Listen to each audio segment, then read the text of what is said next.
అందరికీ నమస్కారం. ఫేక్ బాబు, fake news రోజుకొక అబద్ధాలతో, రోజుకొక మాయల మరాఠీ కథలతో పుంకానుపుంకాలుగా చంద్రబాబు నాయుడు చేసే విన్యాసాలని రాష్ట్ర ప్రజలందరూ కూడా ఒక్కసారి మీడియా మిత్రుల ద్వారా గమనించమని చెప్పేసి ఒక్కసారి కోరుకుంటా ఉన్నా. నిన్న కొంతమంది జోగి రమేష్ వాట్సాప్ చాట్ చేశాడని చెప్పేసి ఒక ఫేక్ న్యూస్ని ఫేక్ గాళ్ళందరూ కూడా ప్రచారం చేస్తే దీన్ని పట్టుకొని కొన్ని మీడియా ఛానళ్ళు, పచ్చ ఛానళ్ళు, పచ్చ పత్రికలు డిబేట్లు పెట్టి నా ప్రతిష్టని, వైఎస్ఆర్ కాంగ్రెస్ ప్రతిష్టని దిగజార్చాలని చూస్తూ ఉన్నారు. ఈరోజు మీడియా మిత్రుల సమక్షంలో రాష్ట్ర ప్రజలందరికీ కూడా దమ్ముగా, ధైర్యంగా నా సెల్ ఫోన్లు చంద్రబాబు నాయుడికి ఇస్తా, నా సెల్ ఫోన్లు లోకేష్కి ఇస్తా, నా సెల్ ఫోన్లు మీడియా మిత్రుల సమక్షంలో, రాష్ట్ర ప్రజల సమక్షంలో ఏ అధికారికైనా ఇవ్వటానికి నేను సిద్ధంగా ఉన్నా. ఈరోజు నా మీద బురద తల్లి రిమాండ్లో ఉన్న జనార్దన్ రావుతో ఒక వీడియో బయటికి పంపించి మరలా నిన్న ఫేక్ వాట్సాప్ క్రియేట్ చేసి చంద్రబాబు నాయుడు చేసే వికృత చేష్టల్ని రాష్ట్ర ప్రజలందరూ కూడా గమనించమని చెప్పేసి నేను మీ ద్వారా కోరుతా ఉన్నా. ధైర్యంగా చెప్తా ఉన్నా, దమ్ముగా చెప్తా ఉన్నా. నేను మీడియాతో మాట్లాడి 2 రోజులైంది. మీడియా మిత్రుల సమక్షంలో రాష్ట్ర ప్రజలకు చెప్తా ఉన్నా, సత్యశోధన పరీక్షకి, లైట్ డిటెక్టర్ టెస్ట్ కి నేను సిద్ధంగా ఉన్నా. చంద్రబాబు నాయుడుకి, లోకేష్ కి 2 రోజులు టైం ఇస్తా ఉన్నాం. మీడియా మిత్రులు పెట్టుకోండి, లేకపోతే రిటైర్డ్ జడ్జిలను పెట్టుకోండి. సత్యశోధన పరీక్షకు సంబంధించి నిపుణులను పెట్టుకోండి. దానికి సంబంధించి ఏదో ఇంజక్షన్ ఇస్తారనుకుంటా. నేను రెడీ, చంద్రబాబు రెడీయా, లోకేష్ రెడీయా.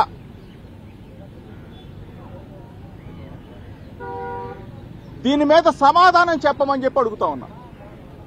2 రోజులైంది మాట్లాడి నేను. 2 రోజుల తర్వాత మరలా సిపి గారి ఆఫీసు ముందు కంప్లైంట్ ఇచ్చిన తర్వాత మళ్ళా మీడియాతో రాష్ట్ర ప్రజలందరికీ చెప్తా ఉన్నా, చంద్రబాబు నాయుడుకి చెప్తా ఉన్నా, లోకేష్కి చెప్తా ఉన్నా, తెలుగుదేశం పార్టీ పెద్దలకు కూడా చెప్తా ఉన్నా. చంద్రబాబు నాయుడు ఒప్పించండి, లోకేష్ని ఒప్పించండి, సత్యశోధన పరీక్షకి సిద్ధం చేయండి,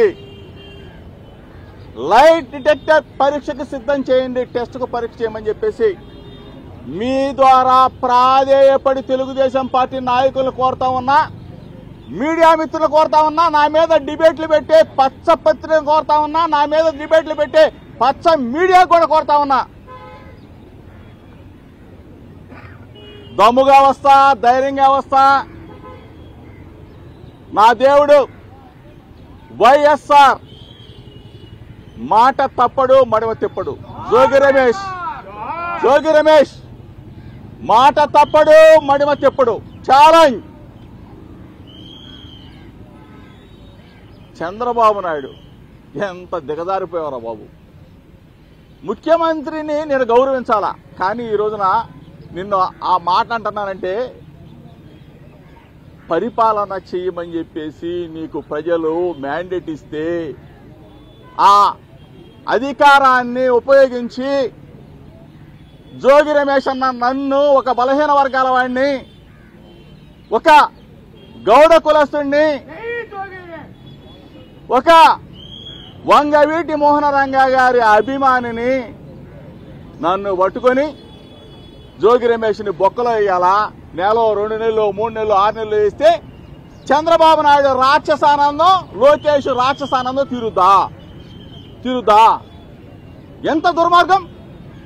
నేను అక్కడ నారావారి సారా ఏరులై పారుతా ఉంది, నారావారి సారా డిస్టరీలు పెడతా ఉన్నారు, నారావారి సారా ఫ్యాక్టరీలు పెడతా ఉన్నారు, నారావారి సారా కుటీర పరిశ్రమ నడుస్తా ఉంది. అవన్నీ కూడా గాంధీ షాపుల ద్వారా, బెల్ట్ షాపుల ద్వారా ప్రతి గడపకి కూడా డోర్ డెలివరీ చేస్తున్నారు చంద్రబాబు నాయుడు అని నేను చెప్పడం ఏంటి? తిరిగి మళ్ళీ నా మీద జనార్దనం ఇబ్రహీంపట్నంలో పుట్టినంత మాత్రాన, ఇబ్రహీంపట్నంలో పెరిగినంత మాత్రాన జనార్దన్తో నాకేమైనా వ్యాపార లావాదేవీలు ఉన్నాయా? లేకపోతే బ్యాంక్ ట్రాన్సాక్షన్స్ ఉన్నాయా? లేకపోతే నేనేమైనా దక్షిణాఫ్రికా తిరిగానా? ఏమయ్యా చంద్రబాబు నాయుడు, 45 సంవత్సరాల అనుభవం అంటావు, పప్పులో కాలేసావు. జోగి రమేష్ ఇరికించాలని చెప్పేసి పప్పులో కాలేసేసావు. తిరుమల వెంకన్న దగ్గరికి వెళ్దామయ్యా, నా భార్య బిడ్డలను తీసుకొని వస్తా, చంద్రబాబు నాయుడు నీ భార్య బిడ్డలు, లోకేష్ భార్య బిడ్డలను తీసుకొని రావయ్యా అని చెప్పా. అది చెయ్యు. అక్కడ దాకా ఎందుకులే, బెజవాడ అమ్మ కనకదుర్గమ్మ దగ్గరికి వస్తా, నా భార్య బిడ్డలను తీసుకొచ్చి నేను ప్రమాణం చేస్తా. చంద్రబాబు నాయుడు నువ్వు నీ భార్య బిడ్డలని లోకేష్ తీసుకొచ్చి ప్రమాణం చేయమంటే అది చెయ్యు. అక్కడికి రావు, ఇక్కడికి రావు, నీ ఇంటికి వస్తానయ్యా, భగవద్గీత దీవయ్యా, దాని మీద ప్రమాణం చేద్దామయ్యా అంటే అది చెయ్యవు. సిట్టు లేదు, నీ బొందా లేదు, సిబిఐ ఎంక్వైరీ వేయవయ్యా అంటే అది లేదు. సత్య శోధన పరీక్ష రెడీయా అంటే అది లేదు.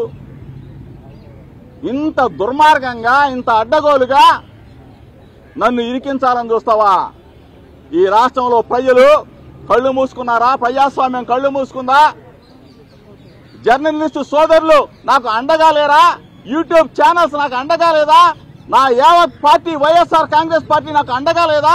నా బడుగు బలహీన వర్గాల అన్నదమ్ములు నాకు అండగా లేరా? నా రక్త సంబంధికులైన నా గౌడ కులస్తులు నాకు అండగా లేరా? నా వంగవీటి మోహన రంగా గారి అభిమానులు నాకు అండగా లేరా? ఎవరు లేరు. ఆఖరికి తెలుగుదేశం పార్టీలో ఉన్న 50 మంది కూడా చంద్రబాబు నాయుడిని చేదరించుకుంటా ఉన్నారు, చీకొడతా ఉన్నారు. జోగి రమేష్ని ఏంట్రా బాబు ఇటువంటి అడ్డమైన కేసులో ఇరికిటువంటి, అటువంటి మంచి వ్యక్తిని ఇంకొక కేసులో పెట్టు, లేకపోతే నీ మీద దాడి చేశాడని పెట్టి ఇంకో అని చెప్పి చూడు. ఇటువంటి చండాలమైన బుద్ధులు మార్కో. నీ 45 సంవత్సరాల రాజకీయం తీసి దెబ్బలో కొట్టు.